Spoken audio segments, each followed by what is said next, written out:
Hello everyone. मैं हूँ रीटा उपाध्याय और आपका स्वागत है मेरे चैनल स्टडी विद रीटा में। एमपीपीएससी 2019 मेंस का सिलेबस है ये इकोनॉमी का, जिसे हम कंप्लीट करने की कोशिश कर रहे हैं। तो इसमें मैंने आपको 3 यूनिट कंप्लीट करवा दी है। एक है 7.7, 7.12 और 7.15। आज हम यूनिट कर रहे हैं 7.4 यूनिट चल रही है हमारी, जो कि उदारीकरण, निजीकरण और वैश्वीकरण है। तो इसमें मैंने आपको जो ऊपर के ये क्वेश्चंस हैं 1 2 3 ये पिछले वीडियो में कंप्लीट करवा दिए हैं। तो आपने नहीं देखा हो तो आप प्लीज़ एक बार देख लें इन्हें भी। और आज हम कराएंगे ये 2 क्वेश्चन है इसमें, एक 6 मार्क्स का है और एक 15 मार्क्स का है। तो 6 मार्क्स का क्वेश्चन हमारा वैश्वीकरण का अर्थव्यवस्था पर प्रभाव बताइए, और 15 मार्क्स का क्वेश्चन है उदारीकरण, वैश्वीकरण, निजीकरण का अर्थ स्पष्ट करते हुए अर्थव्यवस्था पर इनके प्रभाव को बताइए। ये 2 क्वेश्चन आज हमें कंप्लीट करना है। और उसके पहले अगर आप चैनल पर नए हैं और अगर चैनल सब्सक्राइब नहीं किया है तो आप चैनल सब्सक्राइब कर लीजिए। वीडियो अगर थोड़ी सी भी हेल्पफुल लगे तो लाइक कर दीजिए। और जो भी सेल्फ स्टडी से अपना पढ़ाई कंप्लीट करते हैं तो उन्हें आप ये वीडियो शेयर कर दीजिए। तो चलिए स्टार्ट करते हैं। एमपीपीएससी में ये वाला जो यूनिट है वो काफ़ी इंपॉर्टेंट है, कि इससे क्वेश्चन हमेशा बनते रहते हैं। उदारीकरण के प्रभाव, कभी निजीकरण के बारे में, तो ये पूछते ही रहता है। तो इसलिए आपको ये यूनिट अच्छे से कंप्लीट कर लेना है और इसके सारे एक्सपेक्टेड क्वेश्चन मैं आपको कंप्लीट करवा दूँगी। तो पहला हमारा क्वेश्चन है वैश्वीकरण का अर्थव्यवस्था पर प्रभाव बताइए। तो ये क्वेश्चन है 6 मार्क्स का। तो इसमें हम इंट्रो लिखेंगे कि वैश्वीकरण की जो अवधारणा है वह एक सतत प्रक्रिया है जो द्वितीय विश्व युद्ध के बाद प्रारंभ हुई तथा विश्व बैंक, आईएमएफ, गेट की स्थापना के द्वारा प्रेरित थी। अब इसके प्रभाव बताना है हमें। तो प्रभाव में वही आपको दोनों पॉइंट लेके चलना है, सकारात्मक भी और नकारात्मक भी। सकारात्मक में हम बताएंगे कि अर्थव्यवस्था की संरचना में बदलाव आया, विश्व व्यापार में हिस्सेदारी बढ़ी, तकनीकी स्तर में वृद्धि हुई, उद्योगों का आधुनिकीकरण हुआ। ये क्या थे, इसके पॉजिटिव पॉइंट थे वैश्वीकरण के। और वैश्वीकरण को इंग्लिश में ग्लोबलाइजेशन कहते हैं, है ना। और इसके हमने पॉजिटिव पॉइंट देख लिए क्या क्या थे ग्लोबलाइजेशन के। अब हम नेगेटिव पॉइंट्स लेते हैं इसके, कि इसका क्या नेगेटिव इफेक्ट पड़ा हमारी अर्थव्यवस्था में। तो ग्लोबलाइजेशन या वैश्वीकरण के द्वारा बेरोजगारी में वृद्धि हो गई, देशी उद्योगों का पतन हो गया, आर्थिक असमानता और प्रवृत्ति को बढ़ावा मिला, देश की संप्रभुता के लिए खतरा साबित हो गई। और लास्ट में कंक्लूजन देके हमको आंसर को एंड करेंगे कि इस प्रकार वैश्वीकरण ने जहाँ कई समस्याओं को जन्म दिया है, वहीं देश को आर्थिक रूप से सशक्त बनाने में महत्वपूर्ण भूमिका निभाई है। तो आप यहाँ पर देखेंगे कि मैंने एक पॉजिटिव एंड करा है इसका, इतने सारे नेगेटिव पॉइंट होने के बाद में भी, क्योंकि हमें कंक्लूजन हमेशा पॉजिटिव वे में ही देना है, क्योंकि आप एक फ्यूचर की पॉलिसी मेकर बनने वाले हैं। तो आप पॉजिटिव अप्रोच लेके चलेंगे तो शायद ज़्यादा सक्सेस होंगे।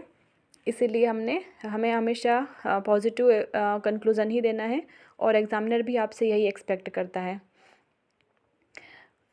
सेकंड क्वेश्चन है हमारा 15 मार्क्स का है ये, कि ये पूरा यूनिट के नाम पर मैंने बनाया है क्वेश्चन, क्योंकि हमारे यूनिट का नाम क्या है, उदारीकरण, निजीकरण और वैश्वीकरण। ये 3 हमारा यूनिट का नाम है। तो हमेशा प्रभाव पूछते हैं, तो मैंने तीनों को इकट्ठा प्रभाव बता दिया कि तीनों का क्या इफेक्ट पड़ रहा है हमारे अर्थव्यवस्था पर। तो इसमें 2 प्रश्न हैं इसके अंदर, कि पहला तो पूछा है कि उदारीकरण, निजीकरण और वैश्वीकरण का अर्थ स्पष्ट कीजिए। मतलब हमें तीनों के अर्थ बताना है। ये देखिए, अर्थ स्पष्ट कीजिए। और फिर सेकंड में पूछा है उन्होंने कि इसके प्रभाव बताइए। इन तीनों की हमें प्रभाव बताना है। फिर तो पहले हम स्टार्ट करेंगे तीनों की डेफिनेशन के साथ। तो वैश्वीकरण किसे कहते हैं? वैश्वीकरण का अर्थ एक देश की अर्थव्यवस्था का विश्व की अन्य अर्थव्यवस्थाओं के साथ जुड़ाव करना है। ये क्या कहलाता है? ग्लोबलाइजेशन या वैश्वीकरण कहलाता है। निजीकरण यानी कि प्राइवेटाइजेशन।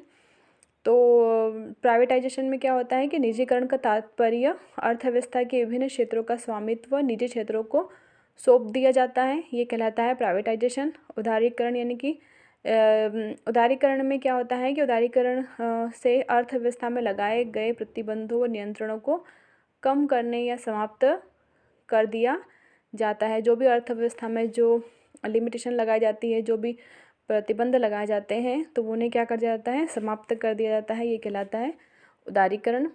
प्रभाव इसके बताना है हमें कि इनके क्या क्या प्रभाव पड़े इन तीनों के हमारी अर्थव्यवस्था पर। तो हमें वही सबसे पहले सकारात्मक प्रभाव बताने हैं कि सकारात्मक क्या प्रभाव पड़े। तो पहला हमारा प्रभाव था सकारात्मक, इसमें हम बताएंगे निर्यात में वृद्धि हुई, चालू खाता घाटा में कमी आई, विदेशी मुद्रा भंडार में वृद्धि हुई, भुगतान समस्या की समाप्ति हो गई, सरकारी नियंत्रण में कमी आई, लाइसेंस राज की समाप्ति हो गई, भारत में व्यापार करना आसान हो गया, नए रोजगारों का सृजन हुआ, प्रति व्यक्ति आय में वृद्धि हुई, भारत में बहुराष्ट्रीय कंपनियों का आगमन हुआ, भारत में उपभोक्तावाद का प्रसार हुआ, अर्थव्यवस्था में प्रतिस्पर्धा शुरू हो गई, उपभोक्ताओं को अधिक विकल्प मिले, आधारभूत संरचना विकास में सरकारी व निजी निवेश को बढ़ावा मिला, शेयर बाजार में विदेशी निवेश को अनुमति दी गई, आधुनिकीकरण की प्रक्रिया में तेजी आई, तकनीकी स्तर में वृद्धि हुई, भारत की हिस्सेदारी विश्व व्यापार में बढ़ गई और अर्थव्यवस्था की संरचना में बदलाव आया। सेबी, इरदा जैसे कि IRDA कहते हैं, और ट्राई की स्थापना इसी के कारण भारत में हुई। अब ये तो सारे पॉजिटिव पॉइंट देखेंगे आप कि कितने सारे पॉजिटिव पॉइंट हैं। अब नेगेटिव पॉइंट पे भी हम ध्यान दे दें कि नेगेटिव क्या इफ़ेक्ट पड़ता है इन सब का हमारी इकोनॉमी पर, देश की। तो नेगेटिव इफ़ेक्ट ये है कि देशी उद्योगों का पतन हो गया, इससे बहुराष्ट्रीय कंपनियों का प्रभुत्व हमारे भारत में अधिक होने लगा और अंतर्राष्ट्रीय संस्थानों का दबाव पड़ने लगा हमारी इकोनॉमी पर, बेरोजगारी में वृद्धि हो गई, आर्थिक परतंत्रता हमें मिली और आर्थिक असंतुलन की स्थिति पैदा हो गई, घातक अंतर्राष्ट्रीय कानून बने इसके कारण, और पूंजी का केंद्रीकरण हो गया। तो ये हमने बता दिए पॉजिटिव पॉइंट भी और नेगेटिव पॉइंट भी कि उदारीकरण, निजीकरण और वैश्वीकरण से हमारी अर्थव्यवस्था में क्या क्या पॉजिटिव इफेक्ट पड़े और क्या क्या नेगेटिव इफेक्ट पड़े। और आखिरी में कंक्लूजन कि इस प्रकार उदारीकरण, निजीकरण और वैश्वीकरण न केवल अर्थव्यवस्था को एक स्वरूप प्रदान करता है बल्कि उसे अंतर्राष्ट्रीय स्तर पर मजबूत आधार भी प्रदान करता है। और इसी के साथ यहाँ पर 15 मार्क्स का क्वेश्चन भी कंप्लीट होता है। तो आप पहले वाले वीडियोस भी देख लें और वीडियो को लाइक ज़रूर कर दें, शेयर कर दें और चैनल सब्सक्राइब कर दें। Thanks for watching.